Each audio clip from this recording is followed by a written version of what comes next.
Je crois que mon amour pour Céline remonte à la maternelle grande section. Ses grands yeux bleus, ses longs cheveux blonds et bouclés, et son sourire m'ont fait craquer de suite.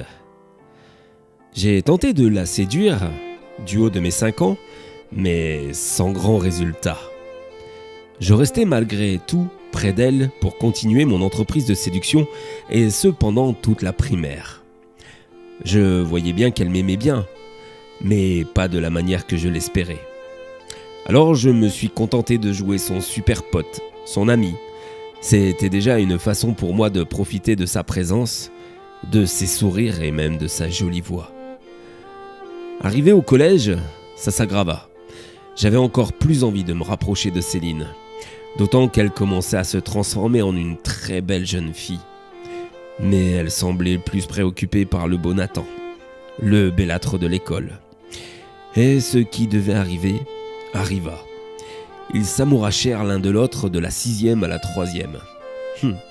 Et moi, dans tout ça, vous allez dire, eh bien, je continuais à jouer son meilleur ami, l'écoutant me raconter tout un tas de détails sur leur histoire d'amour. J'ai été écœuré des fois.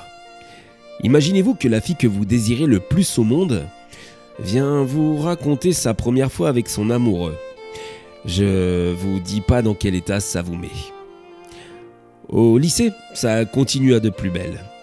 Mais plus avec Nathan cette fois-ci. Consciente de son pouvoir de séduction, Céline a multiplié les conquêtes. Je crois que finalement je préférais l'époque où elle se respectait un peu plus. Moi j'étais devenu le pote inséparable, son meilleur ami, à qui elle racontait toutes ses parties de jambes en l'air. Un super rôle que je remplissais à merveille. Génial. En fac, on a été séparés.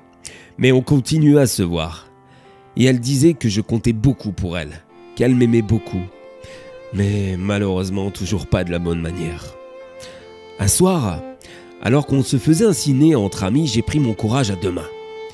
Je lui ai dit que je l'aimais depuis tout petit, alors que nous étions en train de prendre un dernier café dans ma chambre d'étudiant.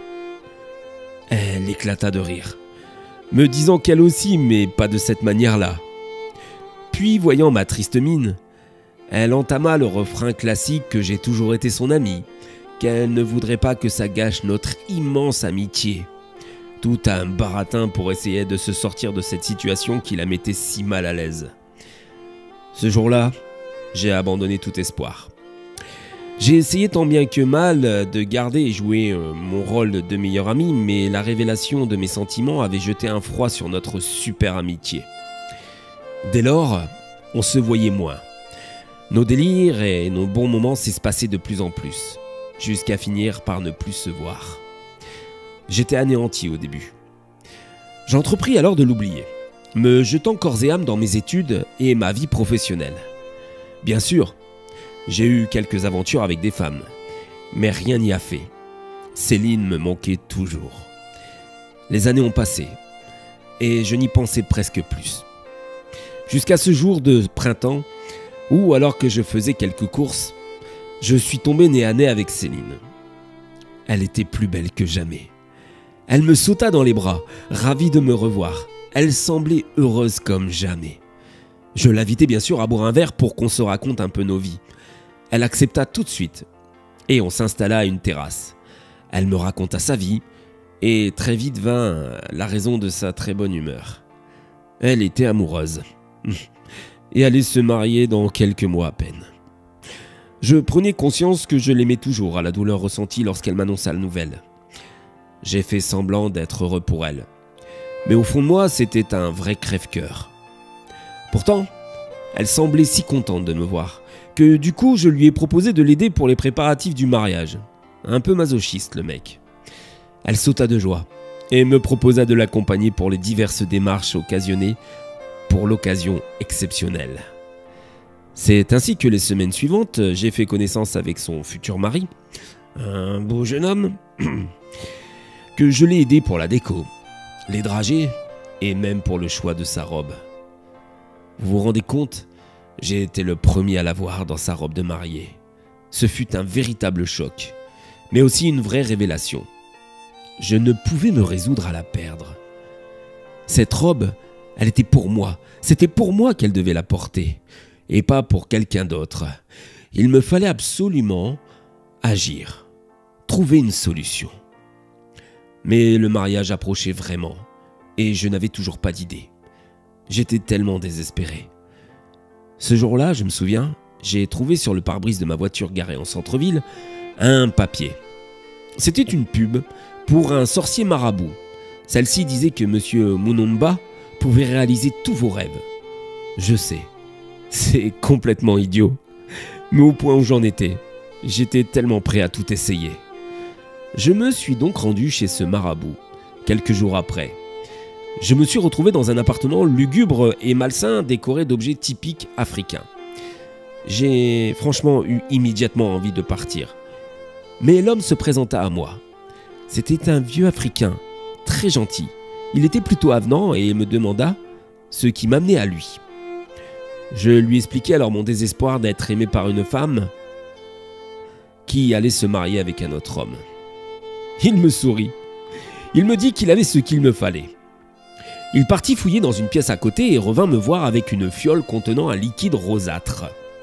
Avant de me le donner, il me demanda si j'étais vraiment sûr de mon amour pour cette femme. Je lui ai répondu que oui, qu'elle était l'unique femme de ma vie, que je l'attendais depuis toujours. Il me dit alors de faire boire le contenu de la fiole à Céline et d'attendre à peu près une demi-heure, qu'elle fasse effet. J'ai bien sûr donc pris la fiole, mais sans vraiment y croire. Et je lui ai payé celle-ci à un prix relativement élevé. Elle avait intérêt à marcher. Sur la route du retour, j'avais quand même le sentiment de m'être fait un peu avoir. Mais la prochaine fois que j'allais voir Céline, c'était le matin du mariage. Et je n'avais vraiment plus d'autre choix. Il fallait qu'elle boive ça. J'ai prétexté, alors qu'elle finissait de se faire coiffer, que c'était une boisson énergétique qui lui donnerait la forme pour ce jour-là. Céline a pris le verre et l'a bu sans broncher. Puis elle est repartie se faire poser son voile. J'avais hâte de voir si celui-ci allait marcher, même si franchement, je n'y croyais pas du tout.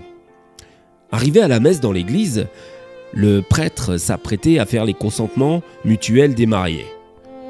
Quand soudain, Céline a répondu non. Ça a jeté un froid dans tout l'édifice. Ça résonnait. Les invités étaient prostrés. Puis aussi incroyable que ça puisse paraître, Céline s'est retournée dans ma direction. Elle est venue jusqu'à moi. Là, elle m'a attrapé le bras et elle a hurlé dans l'église que c'était moi l'homme qu'elle aimait. Après quoi, on a quitté les lieux à la hâte. Je n'en revenais pas. Céline et moi, nous sommes montés dans la voiture et nous sommes partis. Elle m'aimait. Elle avait renoncé à son mariage pour moi. La potion de ce marabout marchait vraiment. C'était incroyable. J'étais l'homme le plus heureux de la terre. Si seulement j'avais su.